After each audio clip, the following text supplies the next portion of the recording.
Fala aí pessoal, tudo bem com vocês? Sejam muito bem-vindos. Vamos dar uma voltinha de Civicão e vamos trocar aquela ideia boa. E o Civicão aí na área.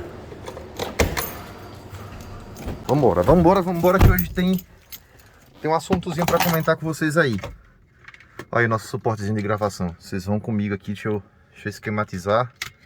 Pera aí, vou ter que parar um pouquinho. Tá aí pessoal, e vocês vão comigo. Vamos dar uma partida aqui no Civicão, a primeira do dia, já à noite, hoje é um sabadão.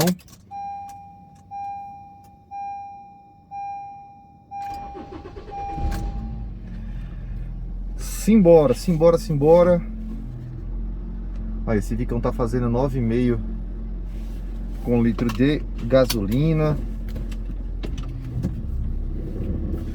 Olha que legal esse Fluence GT Line. É um Fluence com todo o kit visual da linha esportiva, né, do Fluence GT. Pena que não deu pra ver direito, porque a posição não favoreceu. GT Line aí do vizinho, gente boa que gosta de carro. E é aquela coisa que eu sempre falo, né? Carro de quem gosta de carro é sempre diferenciado. Você praticamente quase sempre consegue identificá-lo na rua. Carro de entusiasta, carro de quem gosta de carro é sempre diferenciado. É sempre... Deixa eu acender um pouquinho aqui. Vou acender essa luz aqui, ó. Deixa eu ver se dá certo. A luz aqui... Ah, ficou legal até. Um pouquinho aparecendo aqui na câmera, né? Mas carro de quem gosta de carro é sempre diferenciado. É um carro mais... É aquele carro mais bem cuidado que você vê na rua. Às vezes o cara deixa até um badgezinho para identificar ali uma raiz de influência automotiva que ele tem. E eu já falei com ele que a gente tem que gravar esse carro para colocar no canal. É muito bem cuidado, muito legal e com itens bem interessantes aquele carro. Uma opção bem bacana aí para quem gosta de carros e quer comprar um carro mais exclusivo com algumas coisas bem interessantes, né? Deixa eu virar aqui a câmera. Aconteceu uma coisa recentemente com o nosso saudoso Gol GLI, o nosso ex-Gol GLI. Para quem faz parte aí do canal sabe bem do que eu tô falando. É um projeto que a gente... Foi um projeto, né, que a gente fez aí ao longo de quase um ano e o carro foi embora recentemente. E nos últimos capítulos dessa saga, Opa!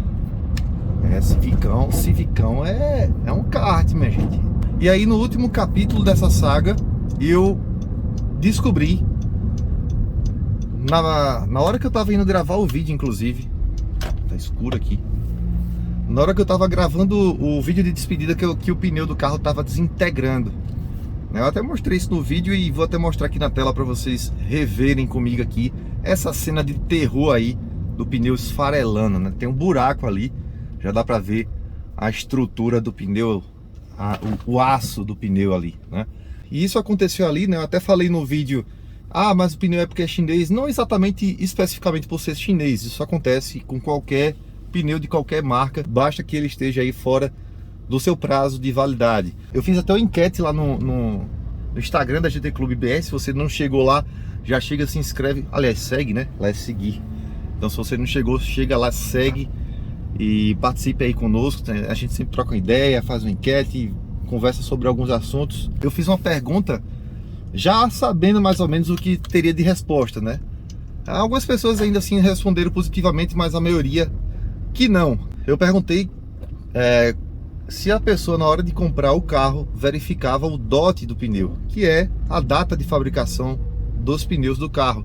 É claro que poucas pessoas fazem isso na prática, né, pessoal? É mais comum uma pessoa técnica fazer, uma pessoa que trabalhe na área de consultoria técnica fazer. É um tipo de cuidado mais específico que o usuário comum de carro praticamente nunca vai ver, né? Eu acho que dificilmente alguém teria esse cuidado todo.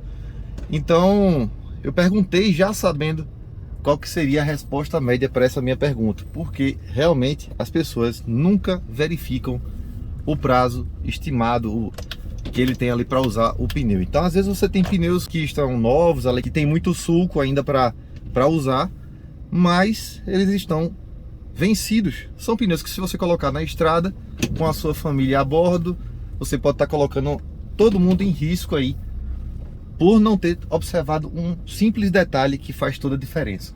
Dependendo da velocidade que você tiver um acidente com esse pneu, você pode ter sérias complicações, né? Principalmente aí, dependendo da posição, da velocidade e de qual pneu estourar, você tem a chance de ter riscos maiores com esse acidente. Então, essa foi uma pergunta que eu fiz para, dentre muitas outras, são muitos aspectos, né, quando você vai comprar um carro, de observação sobre estar bom ou não estar, né? Um simples aspecto como esse mostra como que existem desdobramentos de detalhes que você pode observar no carro e que mudam completamente a experiência e também os custos que você pode vir a ter com o carro. E isso acontece muito com esses carros de baixíssima quilometragem, sabe, pessoal? Que o pessoal fala assim, ah, esse carro praticamente não rodou, não teve uso, tenho aqui há sei lá quantos anos, o carro tá parado, é pouquíssimo uso. Então esses acabam sendo os carros mais específicos e mais complicados na hora de você comprar, porque você tem que examinar uma série de fatores aí antes de levar para casa. Deixa eu acender aqui essa luz. E aí, pessoal, o que acontece? Muita gente acaba, né, cometendo esse descuido, é um descuido muito comum, acho que a maioria dos consumidores cometem isso, né? Eu cometi com o Gol, mas ali eu estava também num contexto muito específico e casa de ferreiro, espeto de pau, né? É um tipo de coisa que a gente fala muito. Seguiria todo um protocolo fazendo isso para uma pessoa, pela responsabilidade que é, mas às vezes para você mesmo, você acaba passando por cima de algumas etapas para agilizar o processo. O grande perigo na negociação é esse, é agilizar um processo e passar por cima de algumas etapas. Então, você acaba não verificando. Outro problema, né? E esse é um dos pontos, entre tantos outros pontos, que complicam um pouco a compra de alguns carros mais específicos, pouquíssimo usados, né? Que o pessoal tanto se orgulha disso. Esses carros são mais fáceis de agradar um colecionador do que alguém que está querendo comprar para colocar no uso normal, pessoal. Sendo bem sincero, porque para você pegar um carro de pouco uso, um carro que passa muito tempo parado, que tem baixíssima quilometragem e colocar ele de uma hora para outra no uso comum, você provavelmente vai ter uma série de complicações decorrentes do tempo que ele passou parado. É uma máxima e a maioria das pessoas que gostam um pouco do assunto automotivo sabem que carro parado ele desgasta mais do que um carro em uso. Claro que um uso razoável, um uso que tenha os seus cuidados básicos de manutenção. Então um carro parado ele acaba sendo mais degradado pela ação do tempo do que um carro que está no uso constante ali, tendo as suas devidas manutenções, tendo todo o seu sistema lubrificado constantemente e no seu uso corriqueiro. O carro foi criado para ser usado, o carro não foi criado para ser guardado. Inclusive, até os colecionadores, quando vão deixar os carros parados, muitas vezes, quando esse período vai ser mais longo, eles optam por colocar os carros em cima de cavaletes, com a série de protocolos e cuidados que vão desde a paleta do limpador de para-brisas até preparações dentro do cofre do motor e da suspensão, para que o carro não sofra tanto com a ação do tempo sobre a sua inércia. Então, são cuidados que precisam existir para que você consiga manter esse carro. Veja como que isso é específico. Então, não é nada simples você pegar um carro que não teve uso, baixíssima quilometragem que seja real, né? É um caso à parte aí, essa quilometragem ser real, e você dizer assim, pronto, me dei muito bem. Talvez nem tanto. Claro que vai depender de caso a caso, quanto tempo esse carro tem de fabricado, somado ao tempo que ele passou parado, e também com a região, né? Se tem ação de maresia, quais são as ações climáticas que podem agredir mais a condição do carro. Então, são fatores que precisam ser considerados na hora da compra de um carro extra demais, um carro que não teve uso.